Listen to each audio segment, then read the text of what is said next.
Filhas, graça e paz. Espero que vocês estejam bem. Nós estamos começando do Café, Política e a Igreja, aqui da Igreja Plenitude Cristã em Santo André. Uma iniciativa que a gente começou ela em 2016, no ciclo de eleições municipais passado, com o objetivo de conhecermos um pouco mais daqueles que estão concorrendo à Prefeitura de Santo André. Hoje, nós vamos ter a oportunidade de conhecer um pouco mais do candidato Ailton Lima, pelo Partido Socialista Brasileiro. Empresário, Ailton Lima é o candidato do PSB para a Prefeitura de Santo André nesse ano de 2020. Do mesmo partido, o médico Léo Kahn compõe a chapa como vice. A candidatura ainda é apoiada pelos republicanos, pelo DC e PSC. Cristão, casado, pai de 3 filhos, nascido em 1965 em Manari, no estado de Pernambuco. Ailton Lima se mudou para a cidade da Grande São Paulo aos 11 anos. Concorreu ao seu primeiro cargo público eletivo em 2004 como vereador pelo PSB, mas não foi eleito. Em 2008, conseguiu o posto pelo PDT e depois reeleito pelo PTB. Em 2014 e 2018, concorreu a deputado federal, se alçando a suplente nas 2 eleições. Essa é a segunda vez que tenta chegar ao Executivo de Santo André. Em 2016, ficou em 4º lugar na disputa, com 15% dos votos válidos. Candidato Ailton Lima, muito obrigado por aceitar conversar conosco. Bem-vindo. Ok, Pastor Paulo, muito obrigado a você e a toda a comunidade Plenitude Cristã. Igreja essa que eu posso me incluir, né? Vi a igreja nascer em orações ali na casa do apóstolo Paulo Martins, lá em Cajamar, primeiramente, depois aqui em São Bernardo. Participei de cultos, de batismo, inclusive, na casa do apóstolo Paulo Martins. Então, assim, fico muito à vontade, fico muito feliz e parabenizo a igreja por essa seriedade e essa boa prestação de serviço à própria comunidade local, viu, Pastor Paulo? Até porque o pessoal, as igrejas aí, elas terminam fazendo um desserviço quando, na realidade, se ausentam de levar ao seu rebanho conhecimento. Então, isso fica muito complicado e a gente fica naquele distanciamento político, como se nós já estivéssemos vivendo o arrebatamento, e me perdoe colocar dessa forma, mas nós ainda temos uma tarefa aqui na Terra, né? Ainda somos cidadãos aqui terrestres, né? Celestiais daqui a pouco, eu pelo menos espero que em breve, mas por enquanto estamos vivendo aqui e a política, ela é a ferramenta em si de nos organizar. O filósofo Platão, ele dizia que você pode até não gostar da política, não tem nenhum problema em que você não goste, mas tenha certeza que você será governado por quem gosta. Então, a igreja tem vivido dias de muita perseguição silenciosa, viu, Pastor Paulo?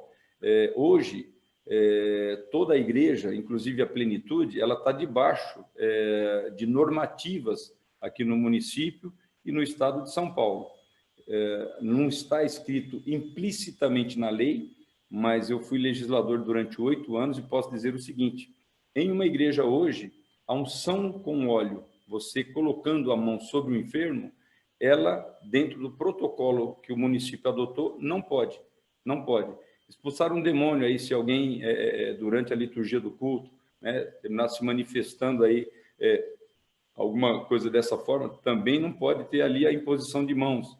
Então, olha só a dureza com que está sendo tratado, isso para não dizer da lei do psil, que aqui em Santo André, infelizmente, já calou várias igrejas, não uma, nem 2, nem 3. Eu, quando vereador, atuei bastante, fortemente, para que fossem reabertas igrejas, devolvida a aparelhagem de som. Na Rua Arujá, aí pertinho da Plenitude Cristã, nós tivemos, há cerca de 2 anos atrás, a igreja Missão Profética, o culto de domingo foi parado, interrompido, a liturgia interrompida, e chegaram lá, levaram bateria, levaram caixa de som, levaram microfone, levaram guitarra, levaram tudo. Então, isso nos assusta. Diante de tudo isso, a gente achar que, infelizmente, alguns, né, acham que não temos nada a ver com a política. Então, nós temos tudo a ver, precisamos fazer nossas escolhas, evidentemente. Estou na política enviado pela minha igreja, eu sou cristão de nascimento, né? Você está bem informado aí, já viu a cidade que eu nasci, a idade que eu tenho, 55 anos feito aí o mês passado, mas devo muito à denominação e ao ambiente cristão, né? A denominação que eu digo por conta da formatação que a gente precisa das instituições, como é a plenitude. Não dá para a gente ser apenas igreja isoladamente, nós precisamos estar juntos ali, congregados. E essa denominação, ela me pediu em 2004 para que nós saíssemos candidatos, e eu estou na política entendendo que eu estou ali fazendo uma missão. Me achei, entendo que é uma vocação, aliás, maravilhosa, assim como pastorear uma igreja, eu sei que tem ali os seus frutos, suas recompensas, apesar de ser uma vida extremamente extenuante, difícil, né, desgastante para quem exerce o sacerdócio, mas a política também, para quem quer e leva a sério, é um sacerdócio também com muitas dificuldades, mas de resultados maravilhosos. Então, diante dessa introdução aqui, me estendi um pouco, quero aqui novamente parabenizar a Plenitude Cristã por essa atitude e fico feliz que isso sirva aí de muito exemplo para outros pastores, outros líderes, né, e outras denominações, tá bom? Que bom, obrigado, bem-vindo. Famílias que estão nos assistindo, essas perguntas elas foram construídas em parceria com o corpo administrativo, a equipe administrativa aqui da Igreja Plenitude Cristã, também os membros que foram convidados a enviar perguntas pela internet, pelos nossos canais, e também por algumas pessoas convidadas, como, por exemplo, o professor Zé Machado, reitor do Seminário Teológico Servo de Cristo, Davi Lago, mestre em Teoria de Direito, Gustavo Paiva, líder da IRA em Brasília, Gustavo Níquel, pastor e administrador, entre outras pessoas. Então, essas perguntas, elas são de um cunho mais abrangente. Nós temos a possibilidade hoje, graças à tecnologia, de ter acesso a todos os planos de governo, todos as ideias, os desafios que cada candidato entende serem fundamentais na sua possível administração, e todos esses planos de governo estão disponíveis pelas redes sociais, inclusive, no caso hoje, do candidato Ailton também. Então, hoje, as questões vão ser de um cunho um pouco mais abrangente para nós conhecermos ele um pouco mais, de uma maneira um pouco mais pessoal.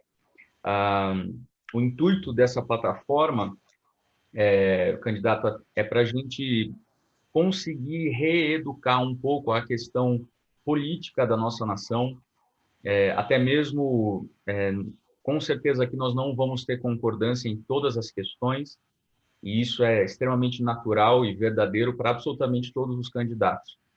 Mas o fato é que a gente precisa reaprender... Nas doutrinárias, com certeza, nós teremos, pelo menos eu e vocês. Mas, com certeza, a gente precisa reaprender a discordar sem demonizar. Aprender a discordar, mas sem instigar. Então, já para começar a história, Provérbios 12, candidato, fala sobre que o insensato é aquela pessoa que não procura conselhos, ouve a si mesmo. Já o sábio, o oposto, busca conselho nos sábios. Queria te perguntar quais são as 3 pessoas mais sábias que você conhece. A quem você buscará conselhos numa eventual administração? Bom, vamos lá. Nós estamos falando aí do conselho espiritual ou do conselho físico, material, de forma política administrativa, pastor Paulo? Eu diria que os conselhos necessários para você ser o melhor prefeito que você vai poder ser. Então, vamos lá. Começa, e eu estou na busca, primeiro, de 12 conselheiros, que eu chamo aí de um conselho sacerdotal.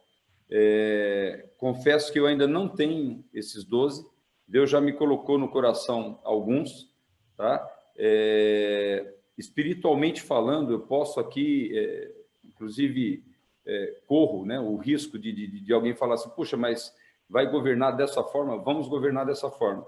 Eu tenho certeza que, através da nossa vida, o governo ele passa, sim, pelo espiritual, que é o que me move, é o que me dá força para enfrentar uma campanha como essa, né? fazer uma luta titânica aí contra uma máquina que vem de forma esmagadora, atropelando as coisas, e o que me faz ficar em pé é a minha fé. Então, nós teremos aqui um conselho sacerdotal. Eu preciso de 12 sacerdotes, pastor Paulo, para que realmente possam me aconselhar. E esses homens, Deus ainda está colocando no meu coração, ainda está colocando. Por que eu digo isso? Não temos 12, eu devo ter hoje talvez 4 ou 5, que Deus já colocou no meu coração o seguinte: olha, esta pessoa você pode confiar, e quando você estiver em um momento de dificuldade, de crise, Deus pode estar usando, né, de misericórdia e sabedoria através dessas pessoas. Então, o primeiro conselho que eu terei, com certeza, serão 12 sacerdotes.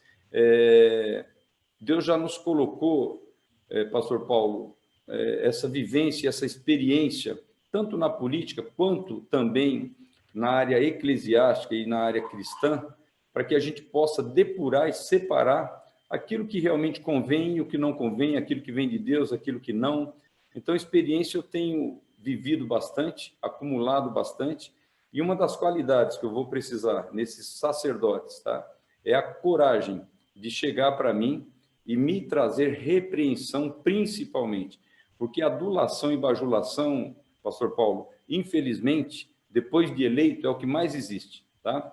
Aqui no Brasil, as pessoas, elas não gostam muito do candidato, mas muita gente adora estar perto do eleito, tá?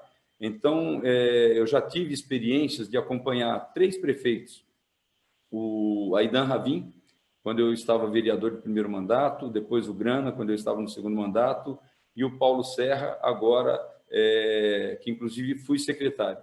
O ambiente de poder é um ambiente que embriaga com facilidade aqueles que não têm essa noção e essa vivência cristã, tá? De viver exemplos de Cristo ali, de se mirar no apóstolo Paulo, de se sentir um servo inútil, por mais que a gente faça. E nós vamos precisar, dentro desse conselho, homens que tenham coragem e sabedoria de Deus para que realmente a gente possa atentar aquilo que a cidade vai precisar. Eu digo que o princípio, né? Deus, com o sacerdote, ele fala e traz para o rei a mensagem que o povo precisa para um bom governo, tá? Infelizmente, hoje está se invertendo, né? O rei está mandando nos sacerdotes, e eu acho isso um pouco perigoso e não vejo isso como princípio. Então, fora do contexto religioso, você tem alguns nomes, candidato?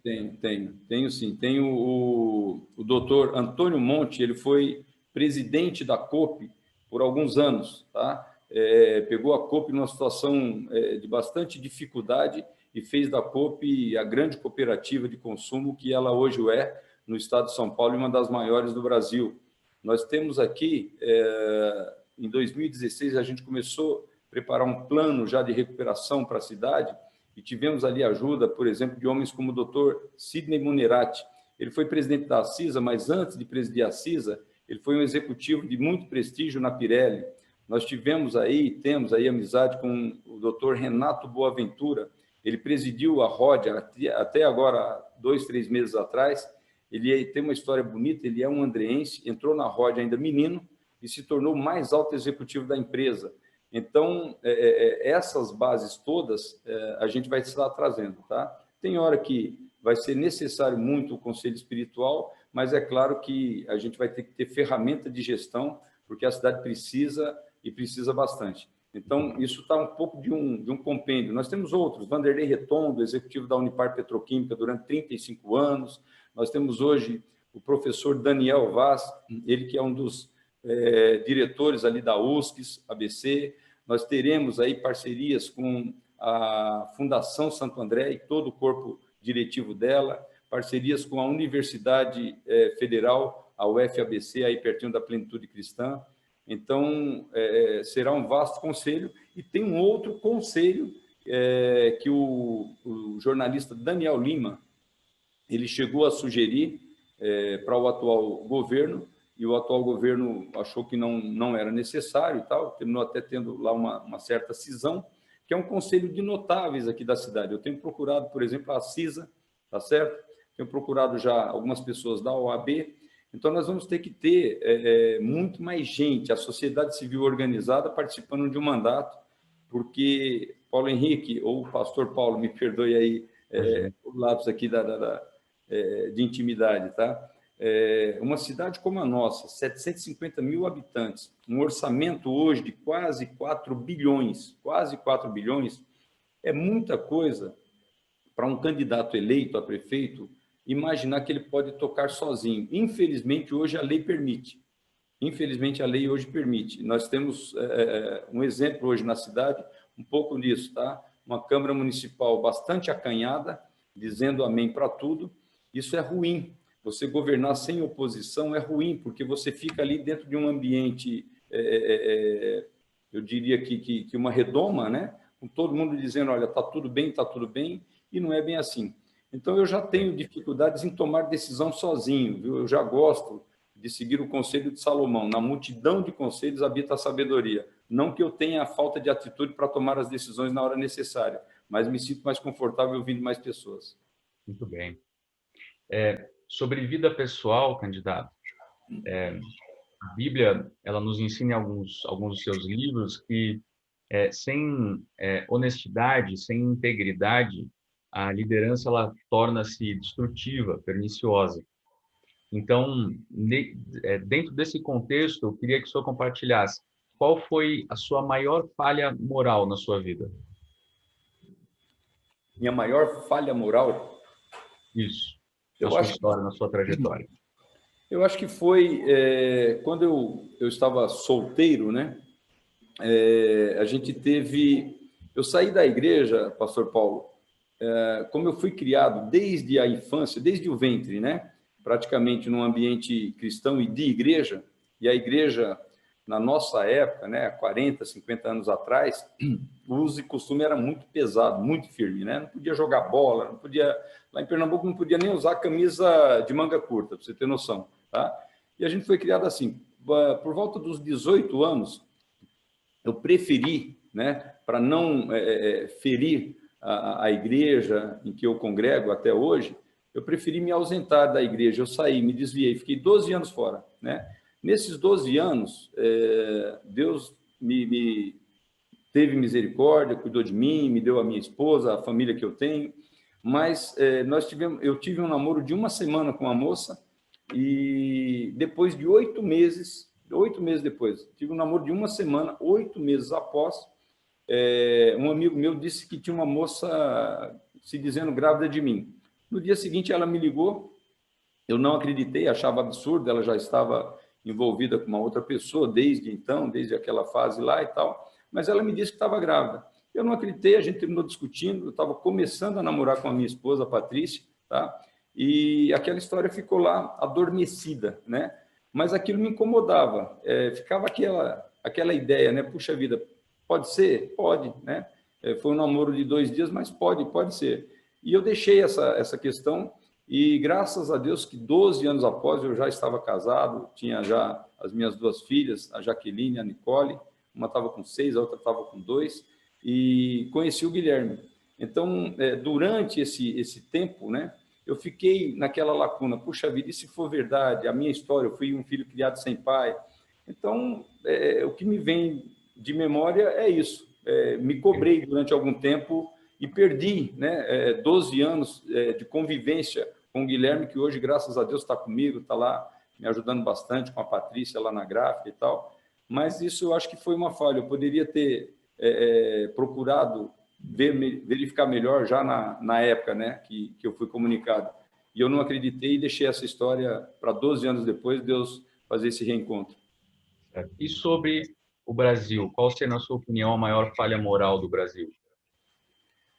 Bom, o Brasil em si, na realidade, não tem culpa nenhuma, né? Agora, o que a gente está vendo aí, a maior falha moral, fica muito fácil e um lugar comum a gente jogar, geralmente, em cima de políticos, tá?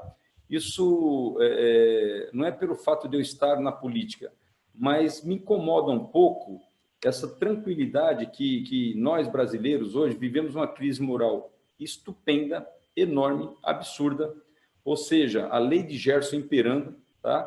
E fica muito fácil a gente achar que o problema é só com políticos, né? Só que nós vemos hoje, pastor Paulo, dificuldades morais, né, na nação como um todo. Nós temos uma geração aí dos últimos 30 anos que foi educada pela Dona Maria das Graças Meneghel, a Xuxa, e a Rede Globo, que foram os grandes educadores dos últimos 20, 25, 30 anos, aproximadamente. Tá? Mas antes disso, a gente já vinha por alguns problemas. E hoje nós temos uma multidão de pessoas que se formam advogados e muitos deles não vão trabalhar defendendo criminosos, eles vão trabalhar a serviço do crime. Está cheio por aí. Tá? Policiais civis, militares e por aí, também com bastante problema. Tá? Engenheiros fazendo construções aí que despencam, lá, Sérgio Naia, lá no Rio de Janeiro, né? Médicos hoje em dia atestando ou vendendo atestados para que alguém falte no trabalho, outros cobrindo com dedo de silicone a falta de um outro colega. Ou seja, o Brasil está precisando ser reestruturado moralmente, através da educação, através da religião. Então, a falha moral do Brasil somos nós mesmos. Na minha opinião, nós precisamos de um choque grande aí, de que a gente comece a enxergar aquilo que o espelho mostra e a imagem não é muito agradável. Então, o problema do Brasil, hoje, de boa forma aí, termina sendo um pouco esse tipo de brasileiro aí. Graças a Deus que tem os que resistem a tudo isso, né? Mas nos assusta hoje a quantidade de pessoas que, se colocados ali num Big Brother e não souber que está sendo gravado ali, as atitudes dele, quando ele pensa estar sozinho, elas não são as melhores. E na política, isso também não é diferente, até porque é muito mais farto, né, e muito mais vasto as possibilidades, sim, aí da pessoa cometer os ilícitos. Só que eu digo o seguinte, pastor Paulo, a política não modifica o caráter de ninguém, ela apenas revela o verdadeiro caráter. Isso, para mim, é uma máxima que eu tenho na minha mente, no meu coração, e até hoje não vi ser diferente. Ninguém obriga você na política a fazer algo que você não queira, nem o partido te obriga, né? Nem um colega. De vez em quando me assusta pessoas dizerem assim, olha, vai entrar lá, é obrigado a fazer, porque senão o pessoal... Não, ninguém é obrigado. Quando você ouvir um político se justificando dessa forma, é porque ele em si é que é a pessoa que está precisando urgentemente de Jesus Cristo aí, para não dizer, talvez, em alguns outros casos, de cadeia, tá? É pura desculpa. Okay. Sobre fidelidade partidária, candidato, aqui no Brasil a gente tem um infeliz histórico de diversas bons projetos de lei que, por conta da fidelidade partidária, acabam morrendo na praia. E eu gostaria que você compartilhasse, você tem um exemplo claro de quando o senhor se posicionou contrariamente ao seu partido por acreditar um bem maior. Uhum. É uma outra máxima aí, e quase que uma falácia, viu, pastor Paulo? Pelo seguinte, ninguém obriga ninguém a nada, tá? No Brasil, muito menos na política, tá? O que se usa muito são desculpas aí. O partido nunca me obrigou. Olha só, hoje, por exemplo, eu estou no PSB, né? Partido Socialista Brasileiro, tá? Nós fizemos uma composição para essa eleição, trazendo o PSB 40, trouxe junto, é um partido de centro-esquerda, aí trouxe junto um partido de direita, que é o Republicanos, hoje, para quem não sabe, é o partido que está com os filhos do Bolsonaro fazendo parte desse partido, trouxe um outro partido do pastor Gilberto Nascimento, que é o PSC, Partido Social Cristão, e trouxemos o Democracia Cristã também, tá? Conseguimos fazer ali uma cesta para que a gente consiga apresentar para a cidade um plano, até porque na hora de um governo nós vamos governar para todos, tá? Para quem acha que o Lula é inocente, foi lá fazer vigília em Curitiba, né? Tem as pessoas que pensam dessa forma, tá? E para quem acha que também o Bolsonaro é uma entidade celeste, tá? A minha religião, o meu conhecimento, né, me impede de canonizar qualquer pessoa, né? Eu não sou católico romano, então eu não vou fazer aqui canonizar homem nenhum, tá? Vejo no Bolsonaro algo e alguém que Deus escolheu para esse momento. A eleição dele, para mim, foi um milagre. Eu votei nele nos dois turnos, tá? Continuo orando firmemente pela vida dele, tá? E vejo lá no Lula alguém que, lá atrás, né, enquanto tinha um propósito maior no projeto deles, eles conseguiram, lá em 8 anos, os primeiros 8 anos, trazerem algumas benesses aí para o povo de forma geral. Mas essa questão da fidelidade partidária, eu vejo o seguinte: o mandato em si, você fica devendo a quem te elege. Fica devendo a quem te elege, tá? Eu nunca me curvei, tá? E não que eu seja infiel, na realidade, mas eu nunca me curvei a algo que pudesse ali, numa votação, corromper os meus valores. Nunca tive essa dificuldade. E aproveitando já essa questão de fidelidade, atualmente, tá, estou no PSB, tá? Esse partido foi escolhido criteriosamente por mim, porque a possibilidade, infelizmente, tá? Porque às vezes você trabalha os partidos, pastor Paulo, na cidade, com um diretório aqui regional que não se sustenta, são tudo diretórios provisórios, e não se sustenta uma reunião lá em São Paulo, um almoço que os líderes lá, os caciques, né, os dirigentes estaduais ou nacional do partido fazem, eles desmontam tudo que você faça aqui, tá? E eu precisava, nós tivemos, durante esse arco de aliança que a gente tentou construir, vários partidos que nós quisemos que andassem conosco, mas a força da máquina pública em si, a cooptação, chegou a levar partido inteiro lá com 32 candidatos que a gente havia montado. E eu precisava escolher um partido que me desse essa segurança de que o prefeito, depois, usando todo o poder e a influência da máquina, não fosse lá e negociasse isso de uma forma a me desmontar. Aqui nós tivemos o partido Avante, era o Eric Eloy, o candidato lá, e ele foi desmontado. Ele estava com um projeto pronto lá para disputar a prefeitura, e, infelizmente, o partido dele terminou, ele construindo o partido desde o início do ano, e quando chegou aqui na reta final, alguém foi lá para São Paulo, fez lá as conversas, sei lá de que maneira foi, e caçaram aí a candidatura dele. Ele, infelizmente, teve que desistir da candidatura, está aqui nos ajudando. Então, foi esse também um dos motivos. Então, fechando aí, desculpa me alongar um pouco, mas eu acho que é necessário também para a gente passar para os irmãos aí e para todo mundo que acompanha, essa questão da fidelidade. É muito complicado, porque você constrói algo aqui na cidade e, às vezes, a estadual termina derrubando com muita facilidade. Então, fica difícil. Nós precisamos passar urgentemente por uma grande reforma política no Brasil, eliminar muitos partidos. Eu estive candidato a deputado federal, né? Se tivesse ganho, estaria lá em Brasília lutando por isso. Acho que tem partido demais aqui e ainda, atualmente, não dá para a gente ter esse espectro de partidos tão bem definidos quanto tem lá na América, né? 2 partidos muito fortes lá, que você sabe em quem está votando e sabe que aquilo é uma instituição, né? Aqui a gente ainda não conseguiu, infelizmente, isso, mas estamos caminhando. É uma democracia jovem ainda. Qual posicionamento o senhor defendia fortemente há 10 anos atrás, mas hoje, por entender de uma maneira diferente, o senhor mudou o seu posicionamento? Não me lembro, viu, pastor Paulo? Não me lembro. Continuo jovem, da mesma forma que comecei. Me sinto ali alguém vocacionado para a política, entendendo que ela é ainda uma ferramenta tremenda de ajudar a massa em si, né? A gente vê a posição das igrejas, né? Eu sou filho da caridade, das instituições, tá?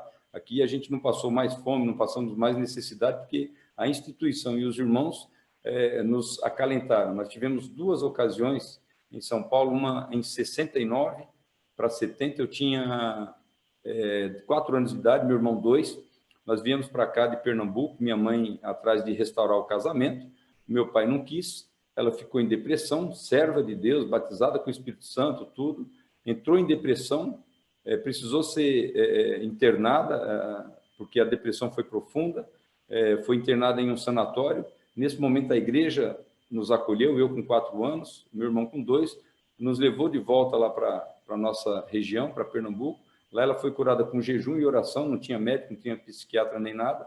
Quando retornamos aqui em 77, mais uma vez, a igreja nos segurou. Então, assim, eu devo bastante e não vejo nenhuma mudança de quando a gente começou para cá. Vejo que me sinto, né, vocacionado para essa questão, e quando estava candidato já em 2004, ainda que não tenha ganho a primeira eleição, mas eu já sabia que o poder, né, de transformação de uma cidade está em uma caneta, em uma cadeira ali na prefeitura. O legislativo municipal precisa ser melhorado, as relações.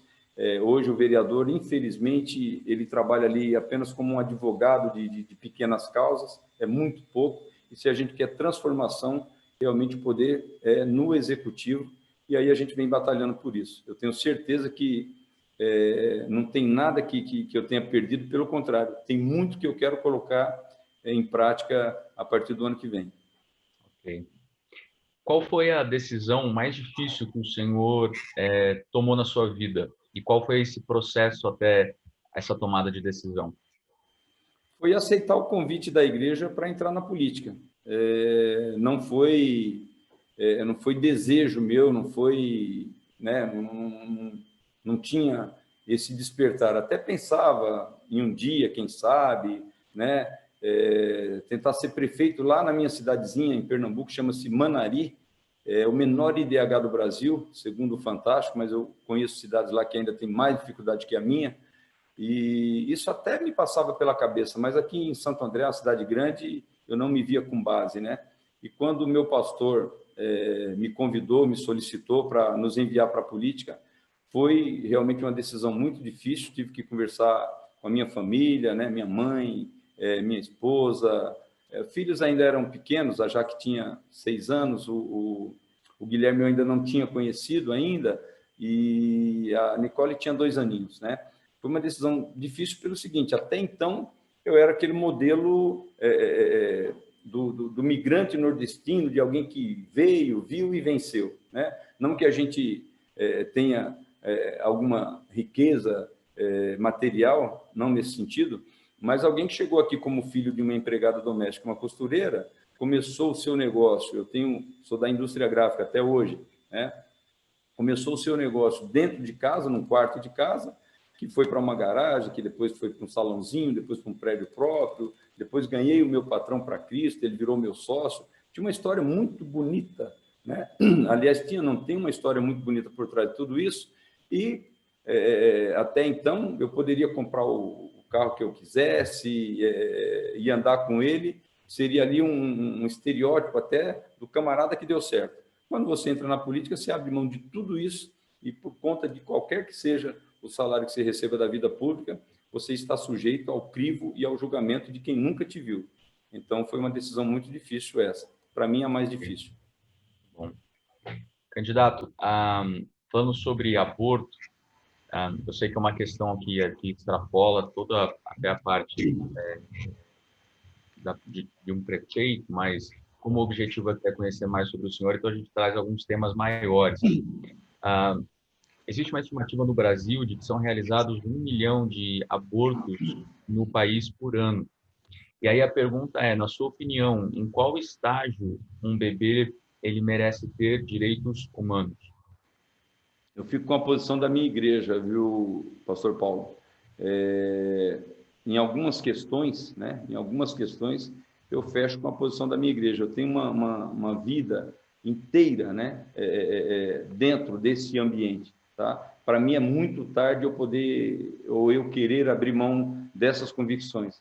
E eu vivo tranquilo e feliz com ela, tá? Então eu não vou contabilizar dessa forma, entrar nessa discussão científica. Na realidade, eu fico com a discussão espiritual, tá? E fico de acordo com o meu ensinamento cristão e bíblico dentro de tudo isso, tá? Não vou também aqui querer ser juiz de algumas causas, por exemplo, de uma menor estuprada e que termina engravidando e que a família decida tomar alguma decisão à luz da justiça. Eu não me sinto também confortável em ser juiz de uma questão como essa, ou de querer atirar alguma pedra, né? Mas em si, com relação ao aborto, isso claramente, independente aí de voto ou não voto, não negocio, tá? Essa posição, eu fico com a posição cristã que todos nós temos, é a mesma que eu tenho certeza que a plenitude também. Ok. Defina casamento. Casamento, algo que Deus se agradou e fez isso lá no Éden.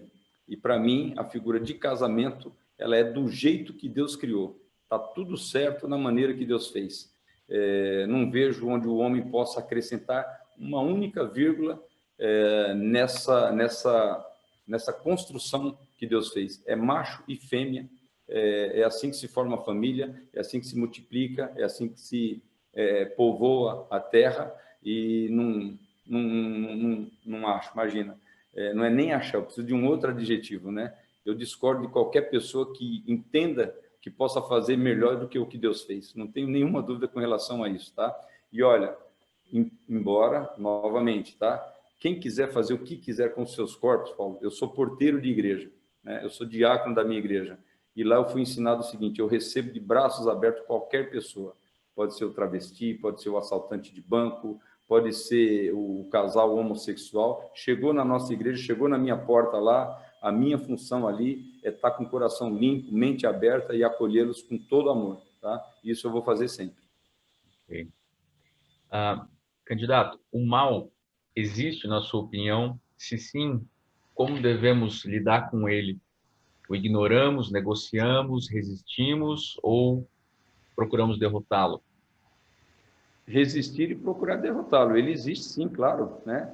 A gente, de vez em quando me assusta aí, alguém, hoje em dia tá se usando uma palavra aí, os negacionistas, né? Imagina a gente entender ou querer dizer que o mal não existe. Então, você está negando ali que Satanás tentou tomar o trono de Deus e desceu lá do céu com uma legião, lá com um terço dos anjos. É claro que o mal existe, sim, muito mais presente do que hoje em dia eu vejo os crentes preocupados, tá? Satanás, ele tem investido muito e de forma muito sutil, muito suave, muito bonitinha, né? Como diz a própria Bíblia, né? Ele não vem, as pessoas ficam esperando Satanás naquela figura, né? De rabo, de chifre, tridente. É muito mais sutil do que isso. Hoje em si, com relação a toda a tecnologia, o acesso à informação que todos nós temos, então a gente está muito sujeito. Então, resistir e ir para cima também, com certeza, porque senão ele está lá trabalhando, né? Não fomos feitos cristãos à toa, né? Não fomos para ficar quietinho, né?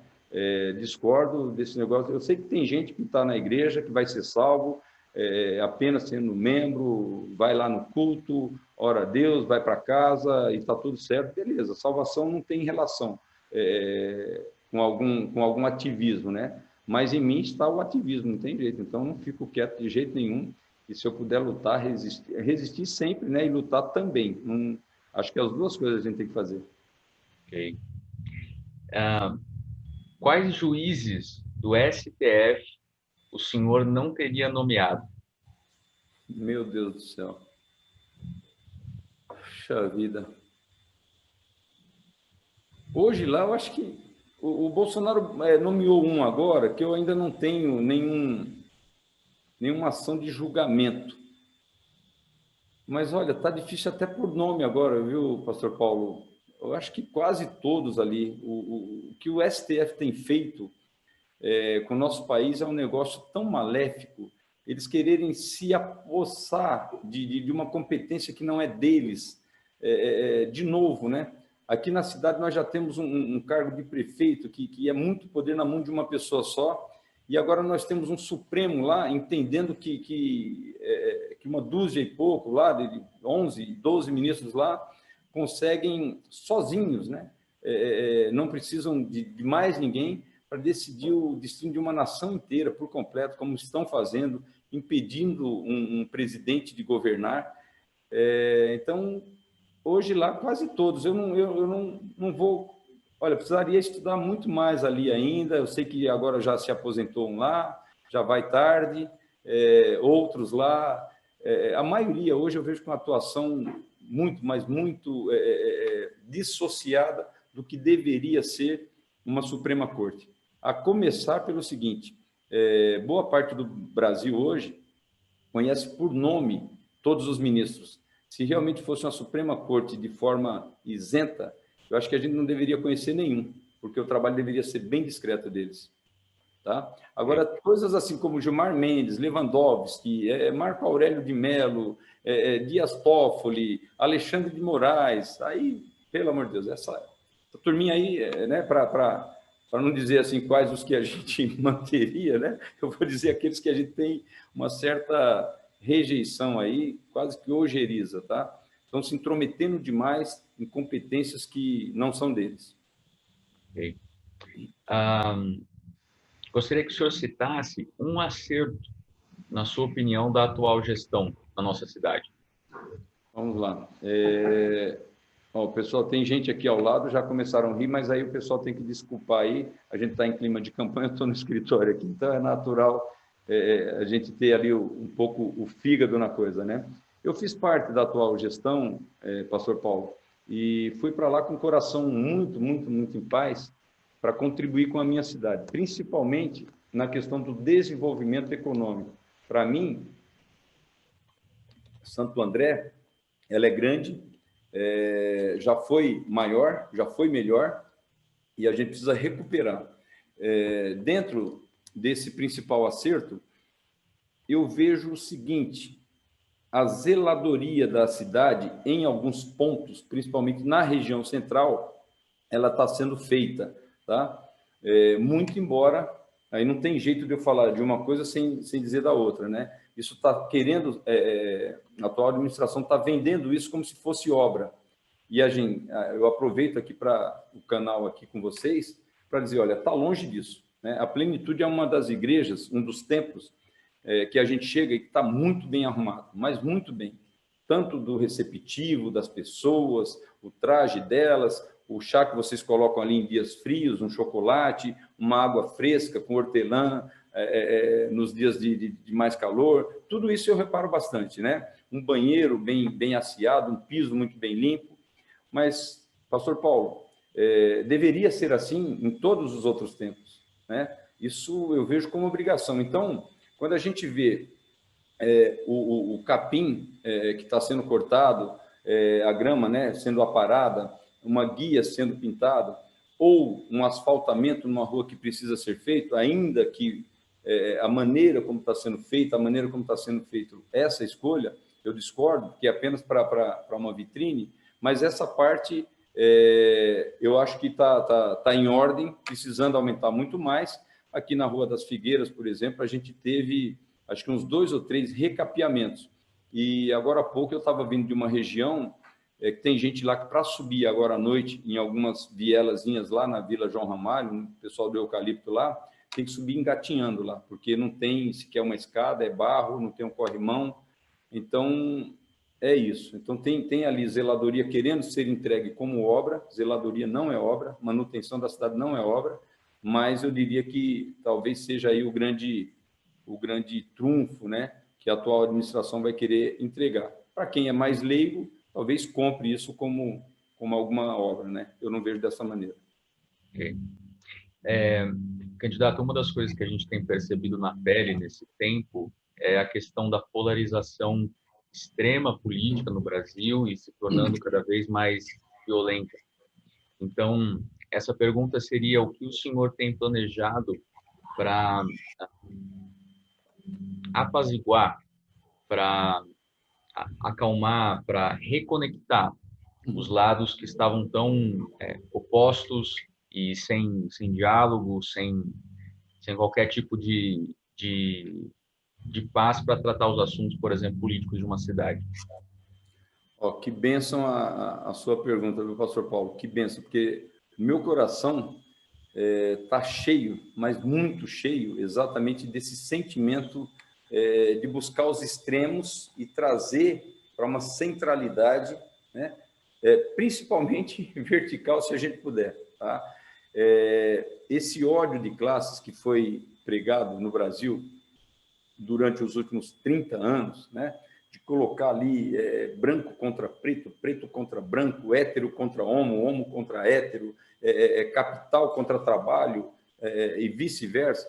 Isso é uma lógica perversa que pouca gente, né, sai ganhando com isso.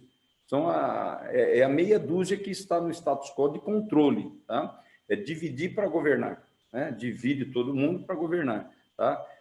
Nós vamos buscar aqui, eu tenho certeza que dá para fazer pelo seguinte, novamente, eu destaco o poder que tem nas mãos o executivo dos municípios aqui no Brasil pelo atual sistema gestor hoje, pela nossa Constituição, a figura dos prefeitos e até do governador, tá? Governador, o jogo já é um pouquinho mais pesado, mas dos prefeitos é muito poder, muito poder. Infelizmente, as câmaras dos municípios estão bastante enfraquecidas, a gente precisa até melhorar essa relação de respeito com os nossos vereadores, tá? Para que a gente tenha até os embates, porque eles são bons e necessários. Mas como o poder está sendo grande demais na mão de um prefeito, nós vamos buscar aqui muita unidade. Então, a cidade terá um prefeito evangélico, um prefeito cristão, que vai governar para quem é da Umbanda, vai governar para quem é da Quimbanda, do Candomblé, do catolicismo, do espiritismo, das igrejas evangélicas, tá? Vai governar para quem é preto, para quem é branco, para quem é homo, para quem é hétero, porque isso, para mim, não faz a menor diferença. A minha formação de diácono, a minha formação de porteiro de igreja, ela me dá exatamente esse sentimento no meu coração. Na minha mente está isso. Nós vamos trabalhar por uma unidade. Santo André está precisando disso já faz muito tempo. Nós temos aqui, infelizmente, tudo que aconteceu no Brasil, né, nessa pandemia de roubalheira, vamos chamar assim, começou aqui na cidade de Santo André. Tá? O modelo que se seguiu pelo Brasil todo foi aqui.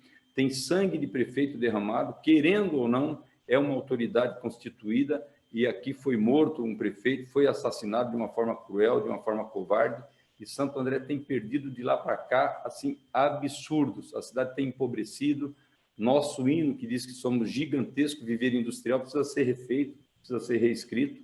Isso não é mais verdade, faz tempo, mas eu acredito que seja possível a gente buscar tudo isso, tá? Então, espere de mim exatamente alguém conciliador, né? Como deve ser qualquer cristão. A última pergunta, por que ser prefeito? Por que o senhor sonha em ser prefeito? Ok. É exatamente o caldeirão de possibilidades que a gente pode trazer o bem comum para uma cidade como essa. Pastor Paulo, 750 mil habitantes aqui, 750 mil. Nós estamos aqui colocados numa posição estratégica no estado de São Paulo, tá? Santo André está aqui bem próximo ao Porto de Santos. Nós temos linha férrea dentro da cidade, 12 faculdades, 3 universidades, sendo uma universidade federal. Nós estamos dentro de um contexto de 2,5 milhões de habitantes por conta da região do Grande ABC. Temos mais 12 milhões de pessoas ao nosso lado, que é a capital paulista. Tá? Tem tudo aqui, tudo para dar certo. Infelizmente, tem sido maltratado, judiado. Infelizmente, posso julgar aqui, nos últimos anos, esses 4, principalmente, nós não tivemos a capacidade de atrair, tá? Nenhum fato que economicamente represente geração de riqueza para a nossa cidade. Nenhuma empresa se instalou aqui em Santo André que a gente pudesse dizer assim, olha, vamos empregar 1.000 pessoas, 2.000 pessoas com salários médios ali de 2.500, 3.000, 4.000. A Microsoft está procurando no Brasil 70 mil pessoas, 70 mil jovens para ganhar R$6.000 e ela não encontra.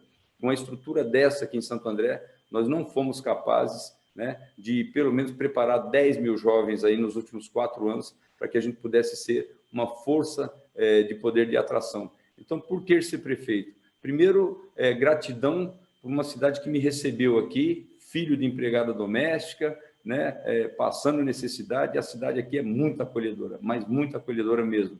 E esse potencial que ela tem, que dá para a gente fazer a grande diferença aqui, tá?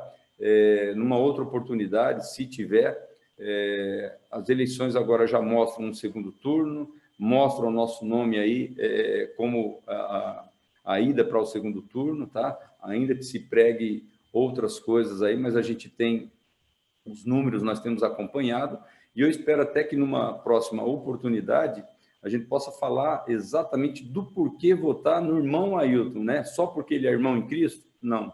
A gente tem isso como uma premissa. Entre eu e outros, a gente tem que pensar até um pouco, sim, porque nós temos hoje, aqui na nossa cidade, dinheiro público sendo gasto, né? Por exemplo, no festival de bruxaria lá em Paranapiacaba, tá? Eu me arrisco a dizer isso, porque vou perder votos lá de algum canto e não tem nenhum problema. Viu, pastor Paulo? Não tem nenhum problema. Mas dinheiro público hoje sendo gasto em festival de bruxaria lá em Paranapiacaba. E tem mais uma. O atual governo mandou para a Câmara Municipal, a Câmara bastante subserviente também, sem nenhuma discussão, aprovou o próximo dia 15, né? Coincidentemente o dia das eleições, tá?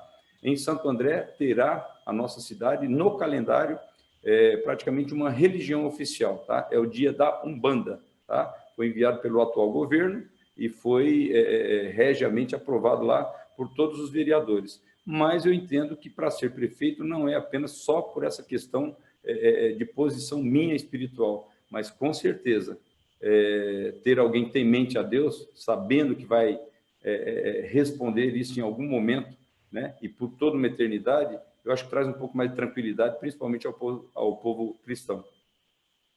Certo. Quero agradecer a participação do candidato Ailton Lima. Muito obrigado pelo seu tempo, candidato. A gente sabe que é um período em que vocês não estão parando, mas muito obrigado. Que Deus possa abençoar aí a sua jornada, a sua família, e até breve.